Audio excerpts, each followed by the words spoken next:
এদেশে কোটি কোটি টাকা বিদেশে পাচার হয়ে গেছে, এখন দেখতেছেন কোটি কোটি টাকা। এই টাকাগুলো দেশে থাকলে আরো অনেক উন্নতি হতে পারত। এখন কোনো কাজ করতে গেলে চিন্তা হয় যে আবার লোকে কি করে না কি বলে, কোথায় কি করে ফেলে।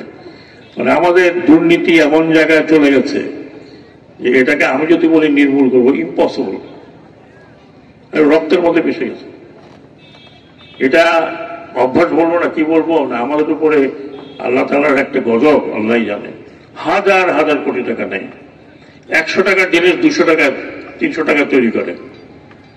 তো এটা আপনারা নিজেরা দেখবেন, এই দ্বীপবাসী কাকে দিয়ে আপনাদের উন্নতি হবে তাদেরকে আপনারা সামনে নিয়ে আসেন, বড় বড় কথা দিয়েন না। আমি এই জন্য আপনাদের বলছি, আমার এই কথা বলার কথা না, আমি আপনাদের এই কথা বলছি যে আমি উপদেষ্টা বটে, কিন্তু আমরা কিন্তু পলিটিক্যাল চিন্তাধারার বাইরে না। নাহলে এত সংস্কারের কথা কেন বলা হতো? কেন আমাদের কি দরকার ছিল যে এত সংস্কার কর, দিন রাতে সংস্কার পিছনে লেগে থাক? কারণ এগুলো প্রয়োজন, যেগুলো প্রয়োজন সেগুলো আর পলিটিক্যাল পার্টি মানলে মানলো, না মানলে নাই, সেটা আপনারা দেখবেন। সংস্কার অনেক জায়গায় করতে হবে। এই যে দুর্নীতি, এটা আপনাদের বললে আমি এখান থেকে যদি বলা শুরু করি তো সারা রাত লাগবে বলতে হবে। আপনাদের এক্সাম্পল দেই, এখন তো আপনার এখন তো সবার হাতে মোবাইল আছে, দেখেন তো কোন বিদেশে একজন, আমরা গর্বিত হতাম যে আমাদের মেম্বার পার্লামেন্ট হয়েছে, শেষ পর্যন্ত তাকেও সরতে হলো। তাহলে বুঝেন কি অবস্থা। তো আমি আশা করি আপনারা আপনাদের নেতৃত্বে এমন লোক আসলে এলাকায় যিনি উন্নয়ন করবেন, এবং আপনারা না চাইতেই উনি উন্নয়ন করবেন। হয়তো আমরা তো এখানে বেশি দিন নাই, এরপরে নির্বাচন হবে।